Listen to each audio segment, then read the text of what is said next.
नमस्कार दोस्तों।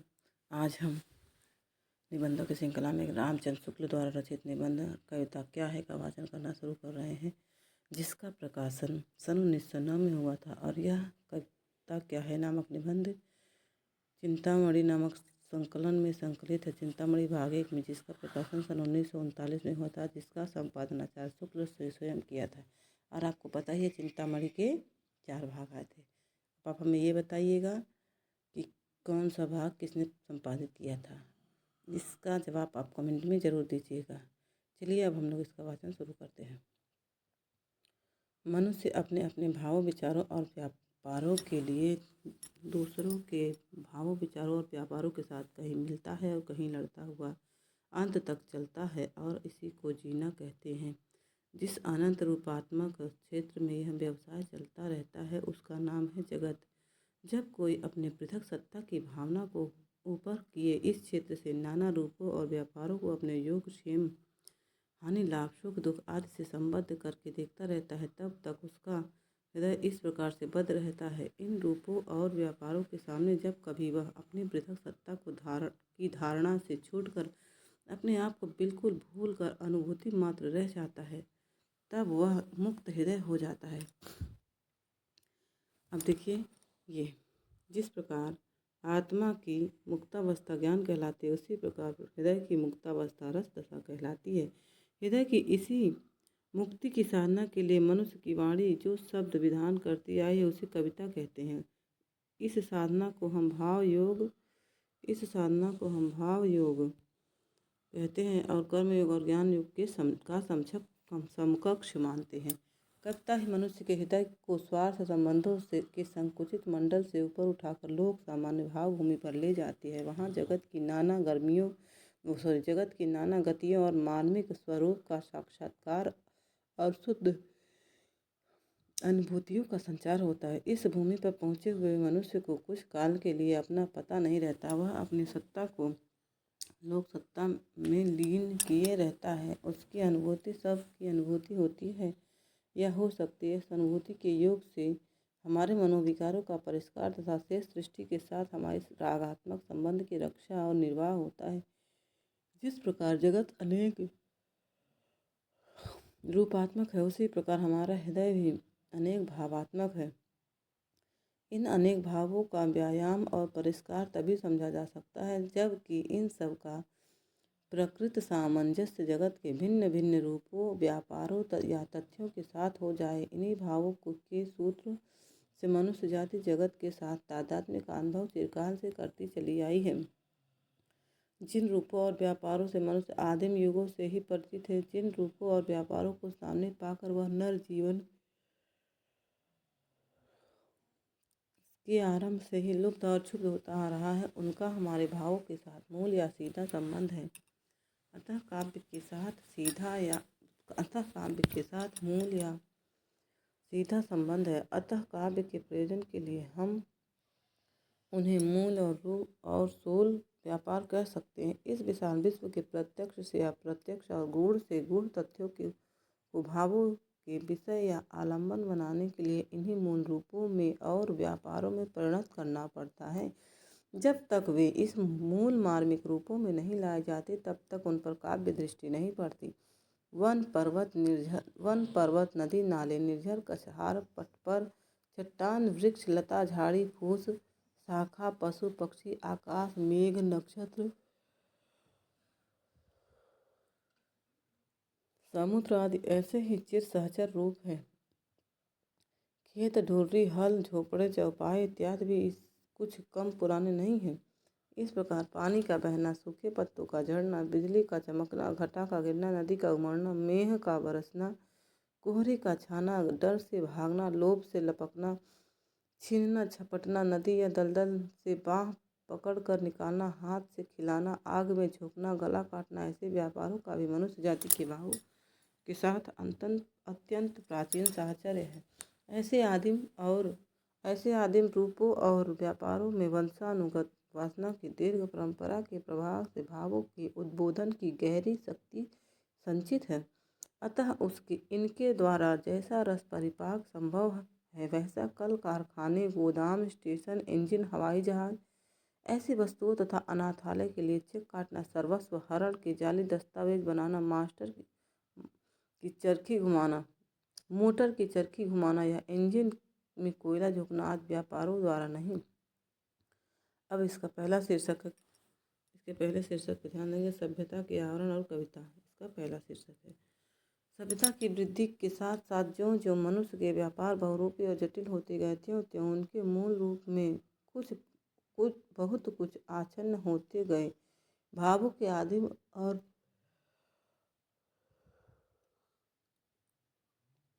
आदिम और सीधे लक्ष्यों के अतिरिक्त और लक्ष्यों की स्थापना होती गई। वासना जन्य मूल व्यापारों के सिवा वृद्धि द्वारा निश्चित व्यापारों का विधान बढ़ता गया।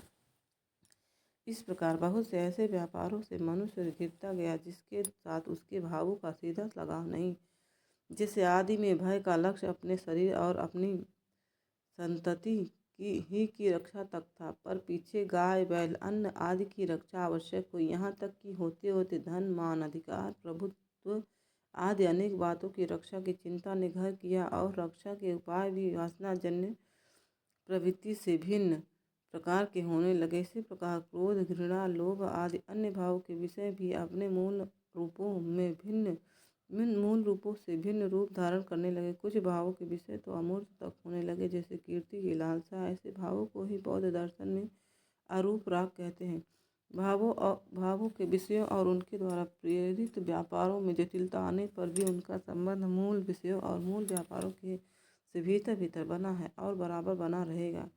किसी की कुटिल भाई उसे संपत्ति से एकदम वंचित रखने के लिए वकीलों की सलाह से एक नया दस्तावेज तैयार करता है। इसकी खबर पाकर वह क्रोध से नाच उठता है। प्रत्यक्ष व्यवहारिक दृष्टि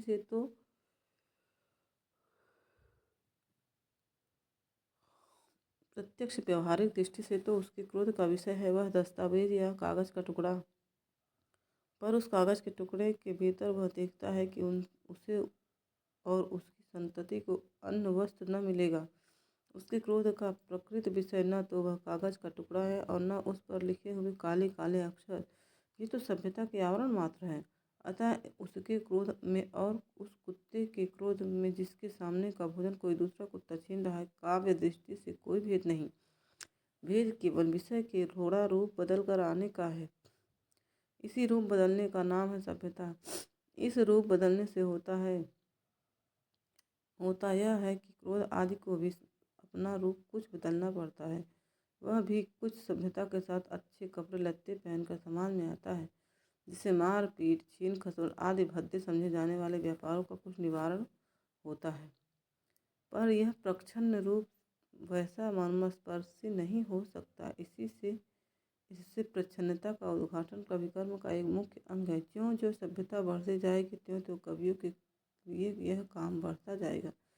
मनुष्य के हृदय की वृत्तियों से सीधा संबंध रखने वाले रूपों और व्यापारों को प्रत्यक्ष करने के लिए उसे बहुत से पदों से हटाना पड़ेगा। इससे यह स्पष्ट है कि ज्यों ज्यों हमारी वृत्तियों पर सभ्यता के नए नए आवरण चढ़ते जाएंगे, त्यों त्यों एक ओर तो कविता की आवश्यकता बढ़ती जाएगी, दूसरी ओर कवि कर्म कठिन होता जाएगा। ऊपर जिस क्रुद्ध व्यक्ति का उदाहरण दिया गया है, वह यदि क्रोध से छुट्टी पाकर अपने भाई के मन में दया का संचार करना चाहेगा तो क्षोभ के साथ उससे कहेगा, भाई तुम यह सब इसीलिए न कर रहे हो कि तुम पक्की हवेली में बैठकर हलवा पूरी खाओ और मैं एक झोपड़ी में बैठा सूखे चने चबाऊं। तुम्हारे लड़के दोपहर को भी दुसाले ओढ़ कर निकले और मेरे बच्चे रात को भी ठंड से कांपते रहे। यह वह प्राकृतिक रूप का प्रत्यक्षीकरण। इसमें सभ्यता के बहुत से आवरणों को हटाकर वे मूल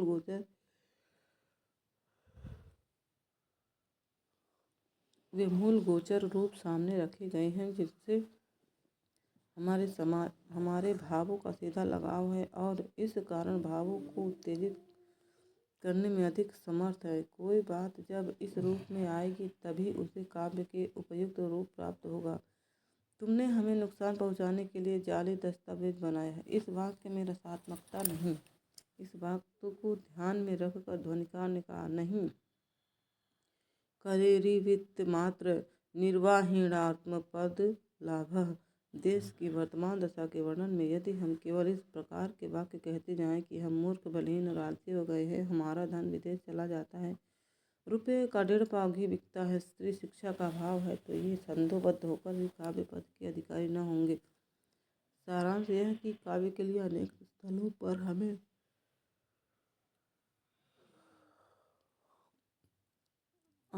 पर हमें भावों के विषय के मूल और आदिम रूपों तक जाना होगा, जो मूर्त और गोचर होंगे। जब तक भावों से सीधा और पुराना लगाव रखने वाले मूर्त और गोचर रूप न मिलेंगे, तब तक काव्य का वास्तविक ढांचा खड़ा न हो सकेगा। भावों के अमूर्त विषयों की तह में भी मूर्त और गोचर छिपे मिलेंगे, जैसे यशोलिप्सा में कुछ दूर भीतर चलकर उस आनंद के उपभोग की प्रवृत्ति छिपी हुई पाई जाएगी, जो अपनी तारीफ कान में पड़ने से हुआ करता है। काव्य में अर्थ ग्रहण मात्र से काम नहीं चलता, बिंब ग्रहण अपेक्षित होता है। यह बिंब ग्रहण निर्दिष्ट, गोचर और मूर्त विषय का ही हो सकता है। रुपये का 1.5 पाव घी मिलता है, इस कथन से कल्पना में यदि कोई बिंब या मूर्ति उपस्थित होगी तो वह तराजू के लिए हुए बनिए की होगी, जिससे हमारी करुणा भाव का कोई लगाव न होगा। बहुत कम लोगों को घी खाने को मिलता है, अधिकतर लोग रूखी सूखी खा कर रहते हैं। इस तथ्य तक हम अर्थ ग्रहण परंपरा द्वारा इस चक्कर के साथ पहुँचते हैं। 1 रुपये का बहुत कम घी मिलता है, इसलिए इससे रुपए वाले ही घी खा सकते हैं। घर पर रुपए बहुत कम है, इससे अधिकांश जनता घी नहीं खा सकती, रूखी सूखी खाकर रहती है।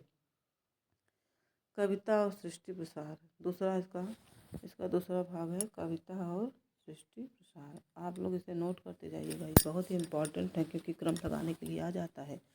हृदय पर नित्य प्रभाव रखने वाले रूपों और व्यापारों को भावना के सामने लाकर कविता बाह्य प्रकृति के साथ मनुष्य की अंतर प्रकृति का सामंजस्य घटित करते हुए उसकी भावात्मक सत्ता के प्रसार का प्रयास करती है। यदि अपने भावों को समेटकर मनुष्य अपने हृदय को शेष सृष्टि से किनारे कर ले या स्वार्थ की पशु वृत्ति में ही लिप्त रखे, तो उसकी मनुष्यता कहाँ रहेगी।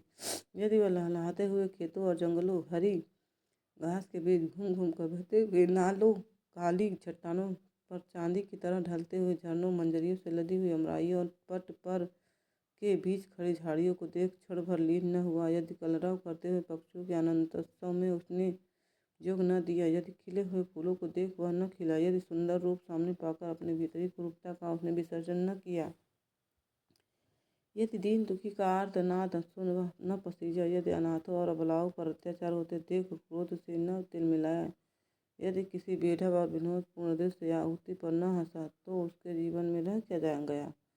इस विश्व काव्य की रसधारा में जो थोड़ी देर के लिए निमग्न न हुआ, उसके जीवन को मरुस्थल की यात्री ही समझना चाहिए।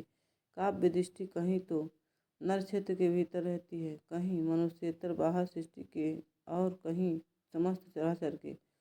पहले नर क्षेत्र को लेते हैं।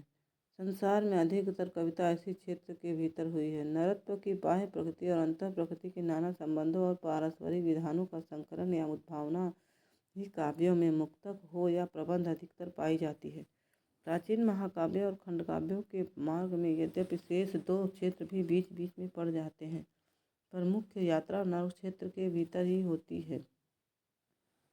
वाल्मीकि रामायण में यद्यपि बीच बीच में ऐसे विस्तृत वर्णन बहुत कुछ मिलते हैं जिनमें कवि की मुग्ध दृष्टि प्रधानतः मनुष्येतर बाह्य प्रकृति के रूप जाल में फंसी पाई जाती है, पर उसका प्रधान विषय लोक चरित्र ही है। और प्रबंध काव्यों के संबंध में भी यही बात कही जा सकती है। रहे मुक्तक या फुटकर का पद्य, वे भी अधिकतर मनुष्य की ही भीतरी बाहरी वृत्तियों से संबंध रखते हैं। साहित्य शास्त्र की रस निरूपण पद्धति में आलंबनों के बीच बाह्य प्रकृति को स्थान ही नहीं मिलना है। वह उद्दीपन मात्र समझी गई। श्रृंगार के उद्दीपन रूप में जो प्राकृतिक दृश्य लाए जाते हैं, उनके प्रति रति भाव नहीं होता, नायक या नायिका के प्रति होता है। वे दूसरे के प्रति उत्पन्न प्रीति को उद्दीप्त करने वाले होते हैं, स्वयं प्रीति के पास से आलंबन नहीं होते। संयोग में वे सुख बढ़ाते हैं और वियोग में काटने दौड़ते हैं। यदि जिस भावोद्रेक और जिस ब्यौरे के साथ नायक या नायिका के रूप का वर्णन किया जाता है, उस भावोद्रेक और उस ब्यौरे के साथ उनकी नहीं, कहीं कहीं तो उनके नाम गिनाकर ही काम चला लिया जाता है। मनुष्य के रूप, व्यापार और मनोवृत्ति के सादृश्य साधर्म की दृष्टि से जो प्राकृतिक वस्तु व्यापार आदि लाए जाते हैं उनका स्थान भी गौण ही समझना चाहिए। वे नर संबंधी भावना को ही तीव्र करने के लिए रखे जाते हैं। अब दूसरा है मनुष्येतर बाह्य प्रकृति का आलंबन के रूप में ग्रहण हमारे यहाँ संस्कृति के प्राचीन प्रबंध काव्यों के बीच बीच में ही पाया जाता है। वहाँ प्रकृति का ग्रहण आलंबन के रूप में हुआ है, इसका पता वर्णन की प्रणाली से लग जाता है। पहले कह आए हैं कि किसी वर्णन में आई हुई वस्तुओं का मन में ग्रहण दो प्रकार का हो सकता है, बिंब ग्रहण और अर्थ ग्रहण। किसी ने कहा कमल, अब इस कमल पद का ग्रहण कोई इस प्रकार भी कर सकता है कि ललाई लिए हुए सफ़ेद पंखुड़ियों और झुके हुए नाल आदि के सहित एक फूल की मूर्ति मन में थोड़ी देर के लिए आ जाए या कुछ देर बनी रहे। और इस प्रकार भी कर सकता है कि कोई चित्त उपस्थित न हो, केवल पद का अर्थ मात्र समझकर काम चला लिया जाए। काव्य के दृश्य चित्रण में पहले प्रकार का संकेत ग्रहण अपेक्षित होता है और व्यवहार तथा शास्त्र चर्चा में दूसरे प्रकार का। बिंब ग्रहण वही होता है जहाँ कवि अपने सूक्ष्म निरीक्षण द्वारा वस्तुओं के अंग प्रत्यंग, वर्ण, आकृति तथा उनके आसपास की परिस्थिति का परस्पर संश्लिष्ट विवरण देता है। बिना अनुराग के ऐसे सूक्ष्म विवरों पर न दृष्टि जा सकती है न रम ही सकती है। अतः जहाँ ऐसा पूर्ण और संश्लिष्ट चित्रण मिले वहाँ समझना चाहिए कि कवि ने बाह्य प्रकृति को आलंबन के रूप में ग्रहण किया है। उदाहरण के लिए वाल्मीकि का यह हेमंत वर्णन लीजिए। अवश्याय निपातेन किंचित प्रक्लिन्नसाद्बला वनाना शोभते भूमिर्निविष्ट तरुणापतपा स्पृशंस्तु विपुलं शीतमुदकं द्विरदः सुखम अत्यंत तृप्तितो वन्य प्रतिसहरते करम। अवश्याय तमोन्नद्वा निहारतमसावृतः प्रक्षुब्धा इव लक्ष्यते विपुष्पा वनराजयः वाष्पसञ्छन्नसलिला रूपविज्ञेयसारसः हिमार्दवालुकैस्तरैः सरिते भान्ति साम्प्रतं जराजर्जरिते पद्मे शीर्षकेशरकर्णिके नालशैशैर्हिमध्वस्तैर्न भान्ति कमलाकरा। वन की भूमि जिसकी हरी हरी घास ओस गिरने से कुछ गीली हो गई है, तरुण रूप के पड़ने से कैसी शोभा दे रही है। अत्यंत प्यासा जंगली हाथी बहुत शीतल जल के स्पर्श से अपने सूंड सिकोड़ लेता है। बिना फूल के वन समूह कोहरे के अंधकार में सोए से जान पड़ते हैं। नदियाँ जिसका जल कुहरे से ढका है और जिनमें सारस पक्षियों का पता केवल उनके शब्द से लगता है। हिम से आर्द्र बालू के तटों से ही पहचानी जाती है। कमल जिनके पत्ते जीर्ण होकर अझर गए हैं, जिनकी केसर कर्णिकाएं टूट फूट कर छितरा गई हैं, पाले से ध्वस्त होकर नाल मात्र खड़े हैं। मनुष्येतर बाह्य प्रकृति का इसी रूप में ग्रहण कुमार संभव के आरंभ तक रघुवंश के बीच बीच में मिलता है। नाटक यद्यपि मनुष्य की भीतर बाहरी वृत्तियों के प्रदर्शन के लिए लिखे जाते हैं और भावभूति अपने मार्मिक और तीव्र अंतर्वृत्ति विधान के लिए ही प्रसिद्ध है, पर उनके उत्तर रामचरित में कहीं कहीं बाह्य प्रकृति के बहुत ही सांग और संश्लिष्ट खंड चित्र पाए जाते हैं। पर मनुष्येतर बाह्य प्रकृति की जो प्रधानता मेघदूत में मिली है वह संस्कृत में के और किसी काव्य में नहीं। पूर्व मेघ तो यहाँ से वहाँ तक प्रकृति की ही एक मनोहर झांकी या भारत भूमि के स्वरूप का ही मधुर ध्यान है। जो इस स्वरूप के ध्यान में अपने को भूलकर कभी कभी मग्न हुआ करता है, वह घूम घूम कर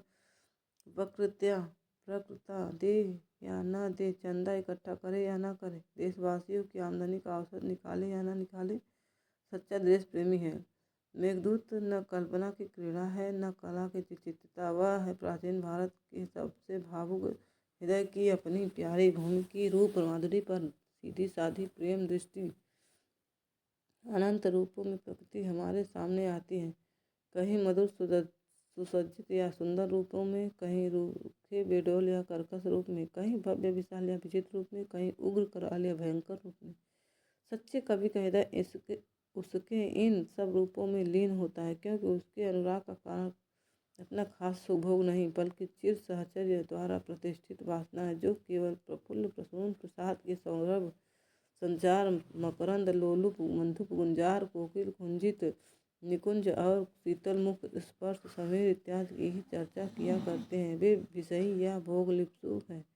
इसी प्रकार जो केवल मुक्ताभास हेम बिंदु मंडित मरकताभ सारध्वज जाल अत्यंत विशाल गिरि शिखर से गिरते हुए जल प्रपात की गंभीर गर्त से उठी हुई सीकर निहारिका के बीच विविध वर्ण स्फुरण की विशालता भव्यता और विचित्रता में ही अपने हृदय के लिए कुछ पाते हैं, वे तमाशबीन है। सच्चे भावुक क्या है?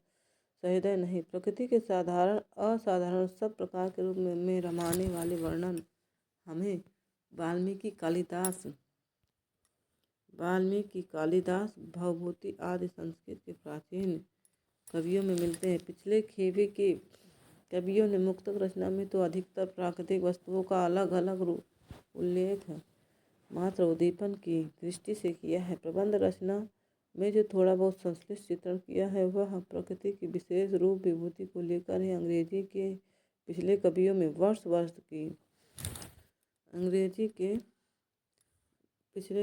वर्ड्सवर्थ की दृष्टि सामान्य चिर परिचित सीधे साधे प्रशांत और मधुर दृश्यों की ओर रहती थी, पर शैली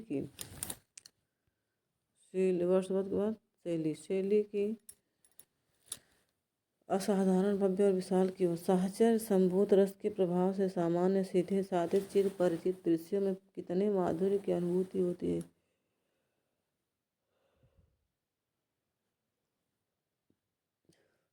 पुराने कवि कालिदास ने वर्षा के प्रथम जल से सिक्त तुरंत की ज्योति हुई धरती तथा उसके पास बिखरी हुई भोली चितवन वाली ग्राम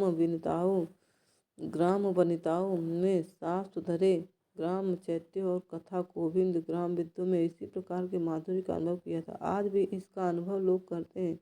बाल्य या कौमार्य अवस्था में जिस पेड़ के नीचे हम अपनी मंडली के साथ बैठा करते थे, चिड़चिड़ी बुढ़िया कि जिस झोपड़ी में के पास से होकर हम आते थे जाते थे, उसकी मधुर स्मृति हमारी भावना को बराबर लीन किया करती है। बुढ़ी की झोपड़ी में न कोई चमक दमक थी, न कला कौशल का वैचित्र। मिट्टी की दीवारों पर फूस का छप्पर पड़ा था। नींव के किनारे चढ़ी हुई मिट्टी पर सत्यानाशी के नीलाभ हरित कटीले कटावदार पौधे खड़े थे, जिनके पीले फूलों के गोल संपुटों के बीच लाल लाल बिंदियां झलकती थी।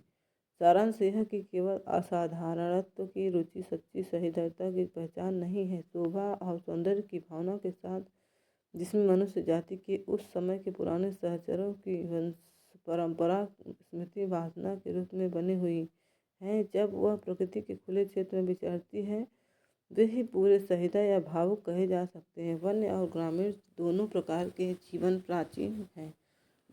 दोनों पेड़ पौधे पशु पक्षियों नदी नालों और पर्वत मैदानों के बीच व्यतीत होते हैं, अतः प्रकृति के अधिक रूपों के साथ संबंध रखते हैं। हम पेड़ पौधों और पशु पक्षियों के संबंध तोड़कर बड़े बड़े नगरों में आ बसे हैं, पर उनके बिना रहा नहीं जाता। हम उन्हें हर वक्त पास न रख कर एक घेरे में बंद करते हैं और कभी कभी मन बहलाने के लिए उनके पास चले जाते हैं। हमारा साथ उन्हें भी छोड़ते नहीं बनता। कबूतर हमारे घर के छज्जों के नीचे सुख से सोते हैं, गौरें हमारे घर के भीतर आ बैठती हैं, बिल्ली अपना हिस्सा या तो म्याऊं म्याऊं करके मांगती है या चोरी से ले जाती है, कुत्ते घर की रखवाली करते हैं और वासुदेव जी कभी कभी दीवार फोड़कर निकल पड़ते हैं। बरसात के दिनों में जब सुर्खी चूने की कढ़ाई की परवाह न कर हरी हरी घास पुरानी छत पर निकलने लगती है, तब हमें उसके प्रेम का अनुभव होता है। वह मानो हमें ढूंढती हुई आती है और कहती है कि तुम हमसे क्यों दूर दूर भागे फिरते हो। जो केवल अपने विलास या शरीर सुख की सामग्री की प्रकृति में ढूंढा करते हैं, उनमें उस रागात्मक सत्व की कमी है जो व्यक्त सत्ता मात्र के साथ एकता की अनुभूति में लीन करके हृदय के व्यापकत्व का आभास देता है।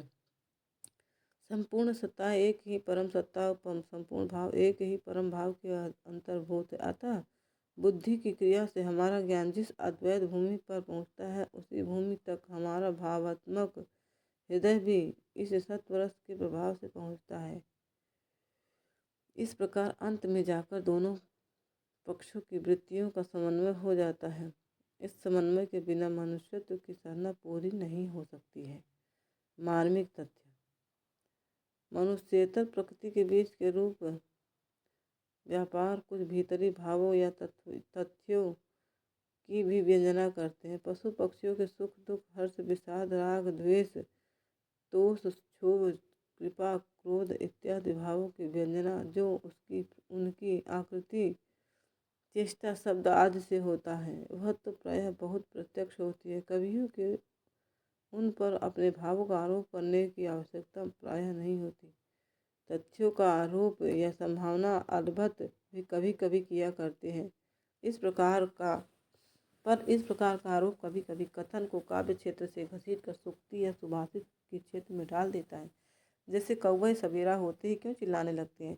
वे समझते हैं कि सूर्य अंधकार का नाश करता बढ़ा आ रहा है, कहीं धोखे से हमारा भी नाश न कर दे। यह सूक्ति मात्र है, काव्य नहीं। जहाँ तथ्य केवल आरोपित या संभावित रहते हैं, वहाँ पे अलंकार रूप में ही रहते हैं। जिन तथ्यों का आभास हमें पशु पक्षियों के रूप व्यापार या परिस्थिति में ही मिलता है, वे हमारे भावों के विषय वास्तव में हो सकते हैं। मनुष्य सारी पृथ्वी छींकता चला जा रहा है। जंगल कट कट कर खेत गांव और नगर बनते चले जा रहे हैं। पशु पक्षियों का भाग छिनता चला जा रहा है। उनके सब ठिकानों पर हमारा निष्ठुर अधिकार होता चला जा रहा है। वे कहाँ जाएं? कुछ तो हमारी गुलामी करते हैं, कुछ हमारी बस्ती के भीतर या आसपास रहते हैं और छीन झपट कर अपना हक ले जाते हैं। हम उनके साथ बराबर ऐसा ही व्यवहार करते हैं मानो उन्हें जीने का कोई अधिकार ही नहीं है। इन तथ्यों का सच्चा आभास हमें उनकी परिस्थिति से मिलता है, अतः उनमें से किसी की चेष्टा विशेष में इन तथ्यों की मार्मिक व्यंजना की प्रतीति काव्य अनुभूति के अंतर्गत होगी। यदि कोई बंदर हमारे सामने कोई खाने पीने की चीज़ उठा ले जाए और किसी पेड़ के ऊपर बैठा बैठा हमें घुड़की दे, तो काव्य दृष्टि में हमें ऐसा मालूम हो सकता है, देते हैं घुड़की, यह अर्थ ओज भरी हरी, जीने का हमारा अधिकार क्या न रह गया? पर प्रतिषेध के प्रचार बीच तेरे नर, क्रीड़ा में जीवन उपाय है हमारा यह। दानी जो हमारे रहे हैं, वे भी दास तेरे हुए, उनकी उदारता भी सकता नहीं तू सह। फूली फले उनकी उमंग उपकार की तू, छेकता है जाता हम जाए कहाँ, तू ही कह। पेड़ पौधे लता गुल्म आदि इसी प्रकार कुछ भावों या तथ्यों की व्यंजना करते हैं जो कभी कभी कुछ गूढ़ होती है। सामान्य दृष्टि भी वर्षा की छड़ी के पीछे उनके हर्ष और उल्लास को, कृष्ण के प्रचंड आतप में उनकी शिथिलता और म्लानता को, शिशिर के कठोर शासन में उनकी दीनता को, मधुकाल में उनके रसोन्माद उन्मंग और हास्य को, प्रबल बात के झकोरों में उनकी विकलता को, प्रकाश के प्रति उनकी ललक को देख सकती हैं। इसी प्रकार भावुकों के समक्ष वे अपनी रूप चेष्टा आदि द्वारा कुछ मार्मिक तथ्यों की भी व्यंजना करते हैं। हमारे यहाँ के पुराने अन्योक्तिकारों ने कहीं कहीं इस व्यंजना की ओर ध्यान दिया है।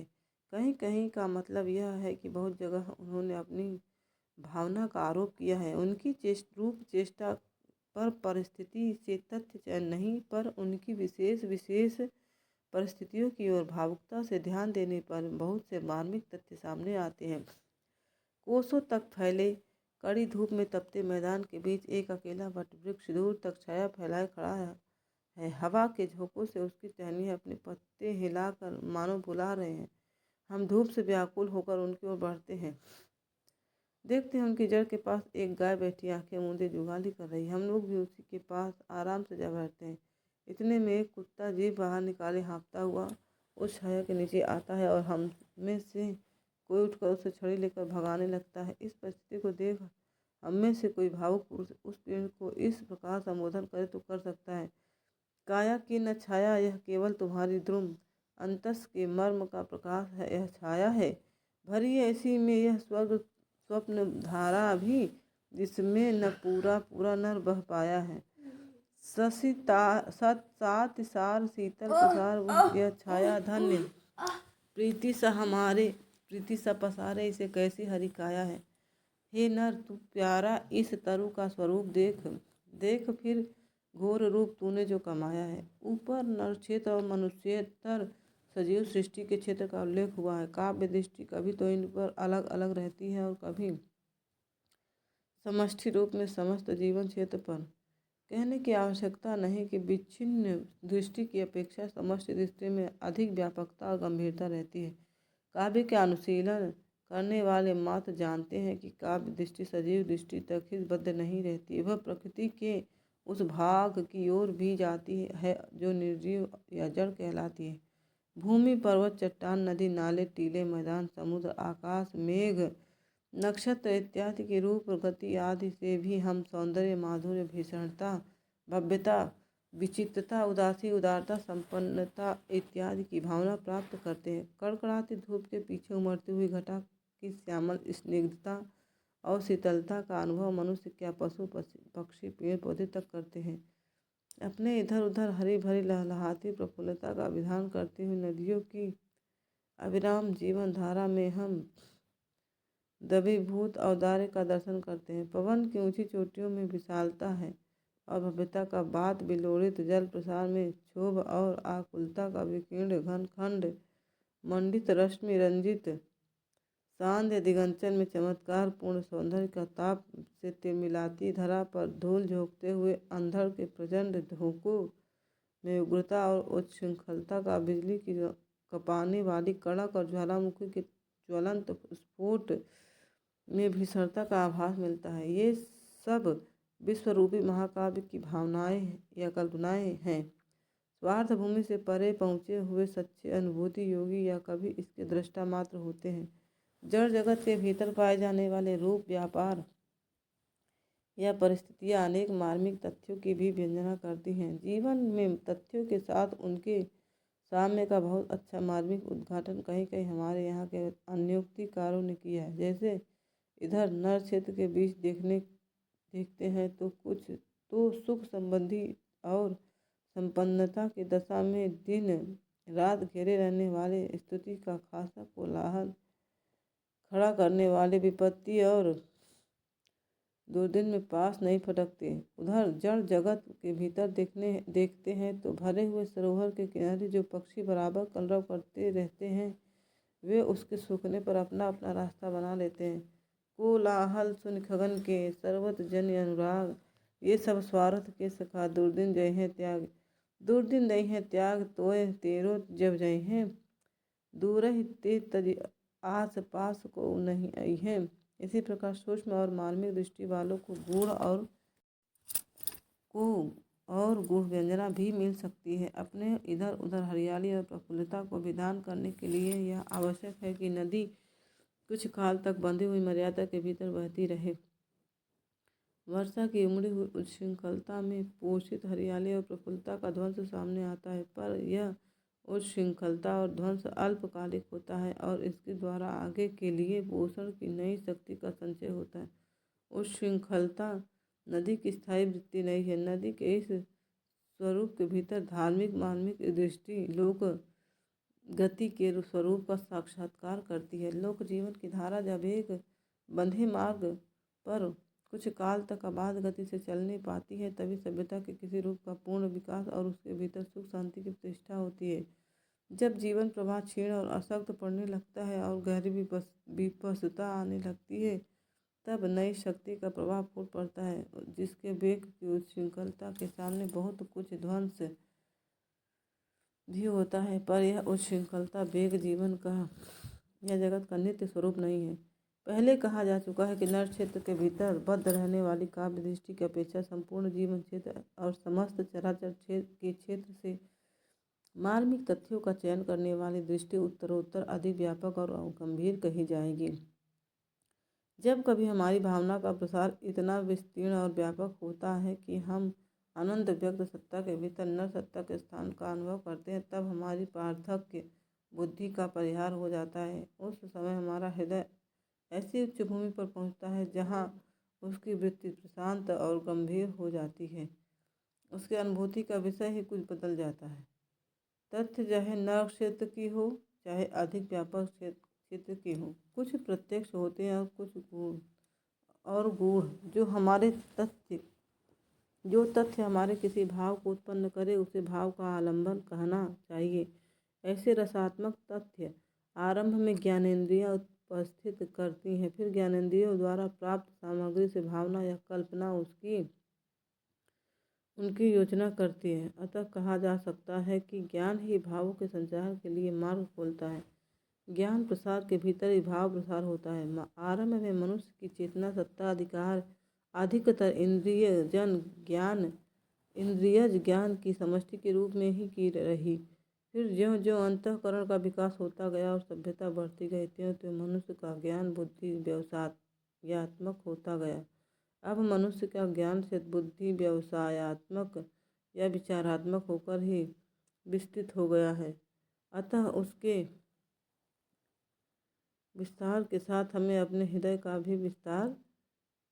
का विस्तार भी करना पड़ेगा। विचारों की क्रिया से वैज्ञानिक विवेचन और अनुसंधान द्वारा उद्घाटित परिस्थितियों और तथ्यों के मर्मस्पर्शी पक्ष का मूर्त और सजीव चित्रण भी उसका इस रूप में प्रत्यक्षीकरण भी कि वह हमारे किसी भाव का आलंबन हो सके।